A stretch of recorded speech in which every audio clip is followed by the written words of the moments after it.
Assalamualaikum warahmatullahi wabarakatuh. My name is Al-Asy'Ari binti Tazuddin and my magic number is 11811070. Hello, my name is Nurul Farahi binti Ismail. My matrix number 1181072. My name is Siti Nur Atika binti Tua and my matric numbers is 1181074. My name is Nurul Hana binti Muhammad Nur, matric number 1181077.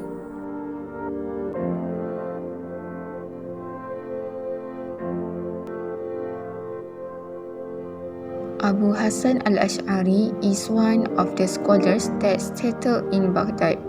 Baghdad is a city with glorious history of education that affect the world education system. Art say that Baghdad in the 10th century had at least 800,000 inhabitants and was, after Constantinople, the largest city in the world. The Tigris River and a system of canals gave the city access to the sea, and its trade and manufacture brought an enormous accumulation of wealth. Its palace, mosques, schools, and public buildings were the wonder of the world.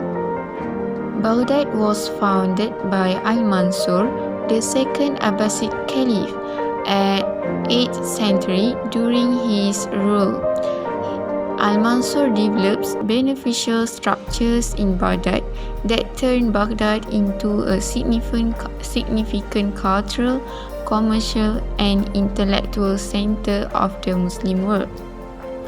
Al-Mansur also decided to build up a palace complex at the intersection of the Tigris and the Sarat Canal. This location was decided by Al-Mansur because of the strategic and geographic advantages.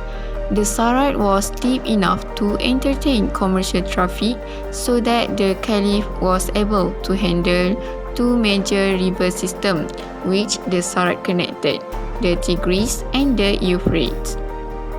In the 9th century, the Caliphs Harun al-Rashid and his son, the Caliph al-Ma'mun, established and enlarged the palace library named Baitul Hikmah in Baghdad. Besides, other palace libraries are found in Baghdad by Al-Hassan bin Mirar, Al-Dabi Sa'id bin Harun, Salman Ahmad bin Muhammad, and others. The palace library of Ali bin Yahya al-Munajjim in Baghdad was open to students and scholars in the same period of time. The intellectual fervor of Baghdad at the height of its glory is best expressed by one symbol, the library. In the 13th century, before the Mongols devastated the city in 1258, Baghdad had 36 public libraries and over 100 book dealers, some of whom were also publishers employing a corps of copyists. Included amongst such libraries were Al-Ma'mun's Baitul Hikmah, House of Wisdom, founded in the 8th century, the Nizamiya College Library, named after its founder, the Seljuk minister Nizamul Muluk, who was murdered in 1092, the Mustansiriyah School Library, the Library of Muhammad ibn al-Husayn of Hadith, which contained a collection of rare manuscripts kept under lock. The Mustansiriyah College Library was a fine one in which rare scientific manuscripts were kept. Students were allowed to make copies of them, and they were supplied with pens and paper for that purpose. There were also 100 book dealers. We hear of a private library in Baghdad from as early as the 9th century that required 120 camels to move it from one place to another. Another scholar of Baghdad refused to accept a position elsewhere because it would take 400 camels to transport his books. The catalogue of this private library filled 10 volumes, which is the most astonishing when it is realized that the library of the King of France in 1300 had only about 400 titles. Baghdad soon became the place that launched the forerunner of our modern university system, the madrasa. Madrasa in Turkish madrasa, in Maghribi madrasa, commonly translated as theological college, is derived from the Arabic verb darasa, which means to study. It denotes an Islamic building, usually raised under state patronage, but often by private benefactors, which housed students and the salaried teaching staff. One of the scholars of Baghdad is Al-Ghazali, who was known in Europe as Al-Ghazal, was one of the most illustrious Muslim scholars. He was born in 1058 near the city of Tus and died in 1111. He was the son of a poor, illiterate man, and as a youth he studied law, theology, and philosophy before becoming a teacher of law. He became famous throughout Islam for his eloquence and learning. Al-Ghazali spent much of his life teaching and writing, staying in Jerusalem, Damascus, and Baghdad, where he flourished and where he taught at the Nizamiya College. Al-Ghazali once wrote, "It has always been my practice as a youth and as a man to thirst for knowledge of the true nature of things, so that I can be freed from the bond of imitation." The biography of Abu Hassan Al-Asy'Ari. The real names of Abu Hassan Al-Asy'Ari are Ali ibn Ismail, ibn Abu Bashar, Ishaq, ibn Salim, ibn Ismail, ibn Abdullah, ibn Musa, ibn Bilal, ibn Abu Bardah, ibn Abu Musa Al-Asy'Ari, ibn Qas Al-Asy'Ari Al-Basri. Abu al-Hasan al-Asy'ari was an Arab Sunni Muslim scholastic theologian and eponymous founder of Ash'arism or Asy'ari theology. Al-Asy'ari was a descendant of the famous companion of Muhammad, Abu Musa al-Asy'ari. Abu al-Hasan al-Asy'ari is a figure who is no stranger to the Muslim community, especially among the scholars of Kalam and Islamic thinkers. His name is very famous due to the breadth of his knowledge, intelligence, and quickness of mind, as well as his perseverance in the effort to oppose heretics, especially the Mu'tazilah, until he managed to return a large number of Muslims to the Ahl-Sunnah wal Jama'ah. Abu al-Hasan al-Asy'ari has extensive knowledge, especially in the science of Kalam, in addition to have a smart and intelligent mind. He was able to present thoughtful arguments quickly in every discussion and was able to reject and cancel the opponent's arguments easily. The next, birth and lineage of Abu Hassan al-Asy'ari. The title of Al-Asy'ari is attributed to Asy'ari, which is the title to one of his grandfather's names, Nabs. He was called Asy'ar, meaning hairy, because he was born with the condition of his hairy body. His birth historians agree that Abu al-Hasan al-Asy'ari was born in Basra and settled in Baghdad until the end of his life. A large number of historians such as Ibn Asakir narrated from Abu Bakr al-Wazan, Imam Abu al-Faraj from Abu al-Hasan ibn Muhammad al-Wazzaq, Al-Khatib al-Baghdadi from half of the people of Basra, Ibn al-Subki, and Abu al-Fida says that Abu Hassan al-Asy'ari was born in 260 Hijrah or 875 Masihi. Meanwhile, Ibn Kallikan, Ibn al-Athir, and Al-Alusi al-Baghdadi mentioned the date of his birth in 270 Hijrah or 885 Masihi. Then, Al-Makrizi says in 266 Hijrah or 881 Masihi. But the opinion that is believed to be more accurate in the opinion of the first group. The education of Abu Hassan al-Asy'ari. He received education and teaching from two different sources, namely from the Mu'tazilah stream and the Ahlus Sunnah wal Jama'ah stream. Abu Al-Hasan Al-Asy'ari learned and gained the knowledge of faith from the source of Mu'tazilah. This is because after the death of his father, his mother was married to Abu Ali Al-Jubai, who was a prominent figure and Imam of the Mu'tazilah at that time. Abu Al-Hasan was brought up under his care in addition to learning his knowledge and adhering to his principle for several years until he was considered one of the Imam or the leader of the Mu'tazilah. Abu Al-Hasan had lived with Abu Ali for 30 years. This means that Abu Al-Hasan Al-Asy'ari began to follow the view of Mazhab Al-Jubai in ilmu kalam since he was 10 years old. Therefore, he was an expert and mastered the knowledge and principle of the Mu'tazilah. Abu Bashar, which is Abu Al-Hasan's father, was a Sunni scholar, so that he hoped his son Abu Al-Hasan also became a Sunni. He was died while he was still in the early stage of his studies.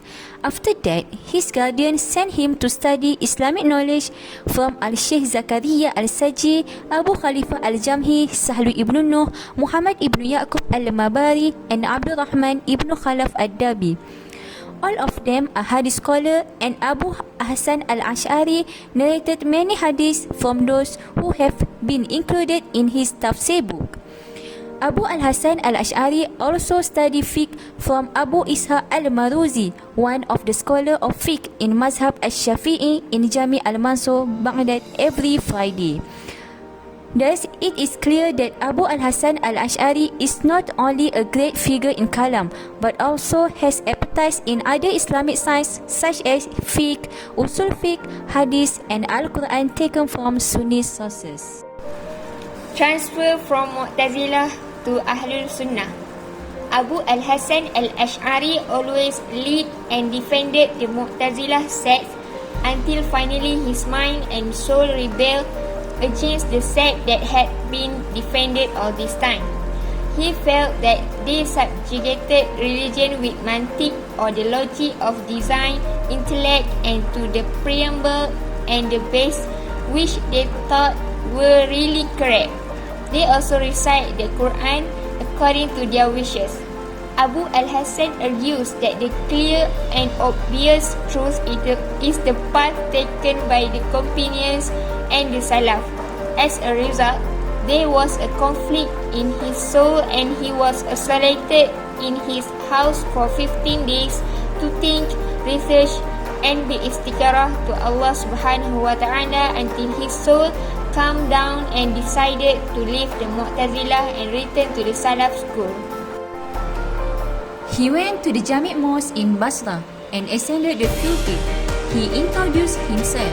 He said that before he used to say the Quran preaches, Allah cannot be seen by sight, and all evil deeds he did not the power of Allah, and now he repent and believes in rejecting the Mu'tazilah and reveal their ugliness and shame. He asked for guidance from Allah, so Allah pointed him to the belief and belief that he put it in his book. Then he threw away the clothes he was wearing, like throwing away all his belief before. Then he distributed the book of his work that contained the stream and understanding of the Ahlul Sunnah school to the public. Apart from that, among the reasons why he returned to the Ahlul Sunnah school is based on the narration which state that he dreamed of meeting the Prophet Muhammad sallallahu alaihi wasallam. He saw Muhammad in a dream 3 times in Ramadan. The first time, Muhammad told him to support what was related from himself, that is, the tradition, which is hadith. After 10 days, he saw Muhammad again. Muhammad reiterated that he should support the tradition. So Al-Asy'ari left kalam and started following the tradition alone.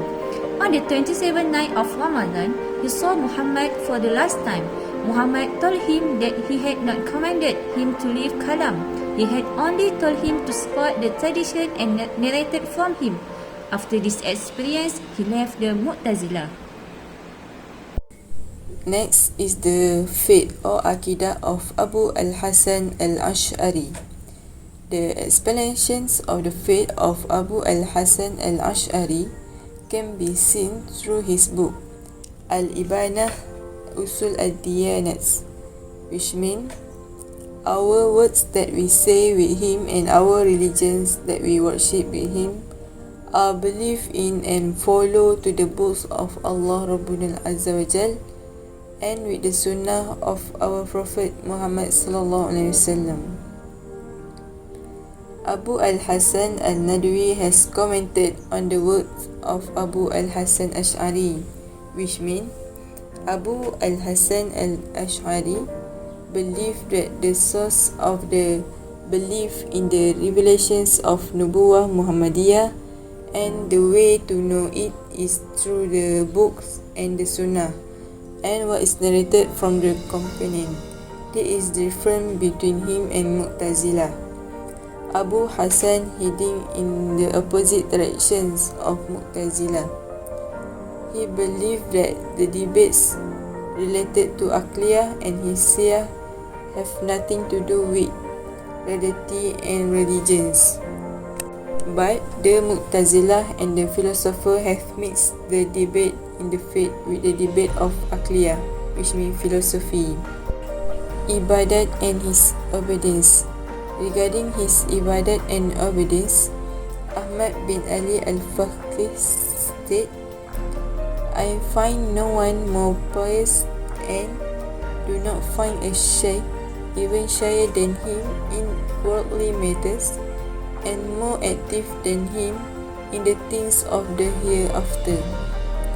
According to Abu al-Hasan al-Asy'ari, for almost 20 years, Al-Asy'ari always pray the dawn prayer with the ablutions Atama, which means Isya ablutions. His work in writing. Among Al-Asy'ari books, as listed by himself, are first, Maqalat al-Islamiyyin. This work, the first volume of the current edition of the Maqalat, is valuable for what is recorded of Mu'tazili doctrine. It remains one of the most important sources for retracing the history of the beginning of Muslim theology. Second, Al-Asma' wal-Ahkam, the names and the rulings. This book, which is described the difference in the terminology of the scholars and their understanding of the generals and the particulars.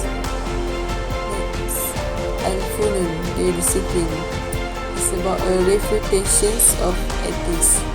Fourth, Al-Majaz, the conscience, which identifies and describes the various Islamic sects. It contains a refutation of the Shia doctrines of the question of Abu Bakr as-Siddiq. The last one is Al-Luma' al-Kabir, the major book of Spark. It is the last work composed by Al-Asy'ari according to Sheikh Isa al-Humayri. His death. Abu al-Hasan al-Asy'ari died in Baghdad in 324 Hijri. He was buried in Masra'at al-Rawayat next to the mosque, which is on the left side of the road from the Sungai Dajlah market. Next, we move on to his contributions in Islamic education. His first contribution in Islamic education is he be one of the greatest mujaddid in Islamic world. His role as a mujaddid was implemented with his contributions and tajdid in refining embezzlement of false tasawwur and divine personality among Muslim communities during his time.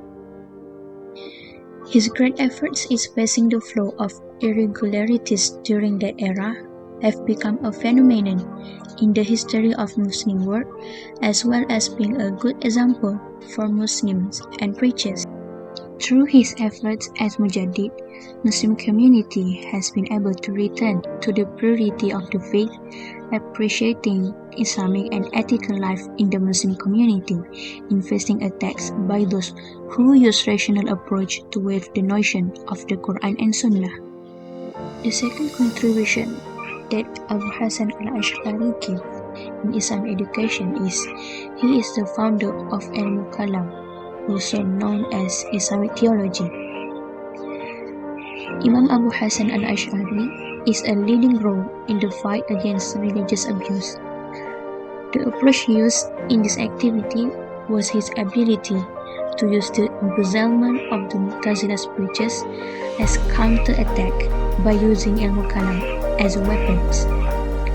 Among Mu'tazilah leaders, they use knowledge as vertical thought of their Aqidah influencing the thoughts of society. Thus, Imam Abu Hassan Al-Asy'Ari had used the same weapon to reject their opinions. Based on this relation, Imam Abu Hassan Al-Asy'Ari used an analyzed argument using Ilmu Kalam to reject the awkwardness of Mu'tazilah thought. Through this approach, Imam Abu Hassan Al-Asy'Ari can be considered as the founder of Ilmu Kalam. From Abu Hassan Al-Asy'Ari, Sunnist theology was born.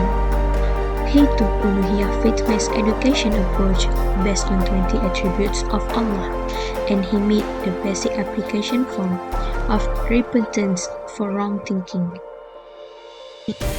Last but not least, he is also the founder of Al-Asy'ariyah, which is one of his biggest contributions in Islamic world. Asy'ariyah, or known as Asy'ari sect, was founded and led by Imam Abu Hassan Al-Asy'Ari and be one of the main pillars of Ahl Sunnah wal Jama'ah. Since the time of its appearance, his approach is often used as a main reference by Muslims, especially concerning questions of faith. Based on Qadi Iyad, which is the Maliki jury said, Abu Hassan Al-Asy'Ari composed the major works for the Asy'ari school and established the proof for Sunni Islam and established the attributes of God that the people of innovation negate. Apart from that, the people of Sunnah held fast to his books, learned from him, and studied under him. They became intimately familiar with his school of thought, and this school grew in number of students so that they could learn this way of defending the Sunnah and adducing an arguments and proof to give victory to the faith. Later, it expanded in the era of Salahuddin al-Ayyubi in Egypt, in Syria with the support of Nuruddin Zaki, also in Morocco with the support of Abdullah bin Muhammad, as well as in Turkey with the support of Uthmaniyah and in other districts. This ideology is also supported by famous scholars among the sects of Hanafi, Maliki, Shafi'i, and Hanbali. That's all from group number 3 DQA2. Thank you for watching.